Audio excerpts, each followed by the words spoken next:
Hi అండి, welcome to వందిత్ vlogs. ఇవాళ మన simple easy and tasty recipe పలకలాకుతో ముద్దపప్పు అండి. ముద్దపప్పు మామూలుగా చేసేదానికంటే ఇలా పలకలాకు పెట్టి చేస్తే చాలా టేస్టీగా ఉంటుంది. ఇది రోటీలోకి, అన్నంలోకి, చపాతీలోకి దేంట్లో తిన్నా చాలా బాగుంటుంది. మన ఛానల్ని ఎవరైనా ఫస్ట్ టైం చూస్తుంటే తప్పకుండా సబ్స్క్రైబ్ చేసుకోండి. దాని ద్వారా ఏ వీడియో చేసినా మీ దాకా వస్తుంది. లేట్ లేకుండా రెసిపీలోకి వెళ్ళిపోదాం. కందిపప్పు అండి 100 గ్రాములు తీసుకున్నాను. దాన్ని కడిగి ఒక 10-15 నిమిషాలు నానపెట్టుకుంటే త్వరగా ఉడుకుతుంది. ఒక కట్ట పలకలాకు నీట్గా ఒలుచుకొని దాన్ని కడిగి ఇలాగా కందిపప్పు పైన పెట్టుకోవాలి. కొంచెం చింతపండు కడిగి దానిపైన పెట్టేసేయాలి. ఆకుపైన కొంచెమే పడుతుందండి, ఎక్కువ పట్టదు. ఇలా పెట్టుకునేదానికి మనం వాటర్ యాడ్ చేసుకుని ఒక 3 విజిల్స్ రానిచ్చుకోవాలి. విజిల్స్ వచ్చే లోపల మనం దీనికి ముద్దపప్పుకి మసాలా రెడీ చేసుకుంటాం. దానికోసం అనేసి 1 టేబుల్ స్పూన్ కారము, చిటికెడు పసుపు, రుచికి తగినంత ఉప్పు, గరం మసాలా 1 టీ స్పూన్. ఈ గరం మసాలాని మనం ఛానల్లో ఆల్రెడీ చేసుకున్నామండి. డిస్క్రిప్షన్లో లింక్ ఇస్తాను, ఒకసారి చెక్ చేయండి. ఈ మసాలా పొడి వాడితేనే పప్పు అనేది చాలా టేస్ట్ వస్తుంది. 2 టేబుల్ స్పూన్ గోధుమ పిండి.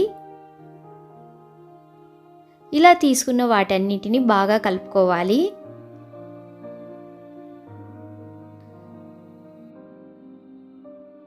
ఇలా అంతా మిక్స్ చేసుకొని రెడీ పెట్టుకోవాలి.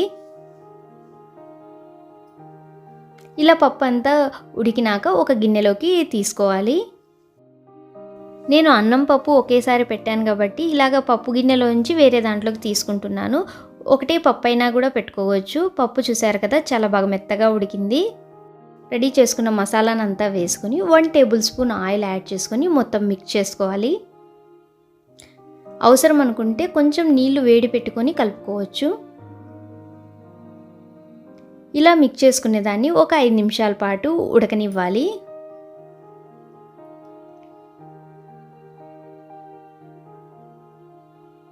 ఇలాగ మనకి బాగా కుత అని ఉడికేసి సైడ్స్ అంతా బబుల్స్ వస్తుంది.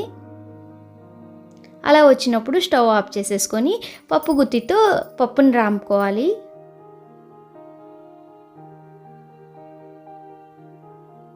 ఇలా పప్పు అంతా బాగా ఎనుపుకోవాలి. ఎనుపుకున్నాక ఒక చిన్న ప్యాన్ పెట్టుకొని దాంట్లో 2 table spoon oil, 1/2 table spoon నెయ్యి యాడ్ చేసుకోవాలి. ఇలా నెయ్యి యాడ్ చేయడం వల్ల పప్పు టేస్ట్ మరింత పెరుగుతుంది. ఆవాలు, జీలకర్ర, మినప్పప్పు, కరివేపాకు అన్నీ వేసుకొని సిమ్లో పెట్టుకొని తిరువాత అనేది బాగా వేగనివ్వాలి. మనకి మినప్పప్పు గోల్డెన్ బ్రౌన్ కలర్లోకి రాగానే స్టవ్ ఆఫ్ చేసుకొని ఈ తిరువాతనంతా మనం పప్పులోకి వేసుకోవాలి. ఎంతో టేస్టీగా ఉండే మన పాలకూర ముద్దపప్పు రెడీ అయిపోయింది. పలకలాకు పాలకూర 2 ఒకటేనండి. ఒక్కొక్క సైడ్ ఒక్కొక్కలా పిలుస్తారు. ఇలా మనం స్టవ్ ఆఫ్ చేసినప్పుడు కొంచెం లిక్విడ్గా ఉన్నా కానీ చల్లగా అయ్యాక టైట్ అవుతుంది.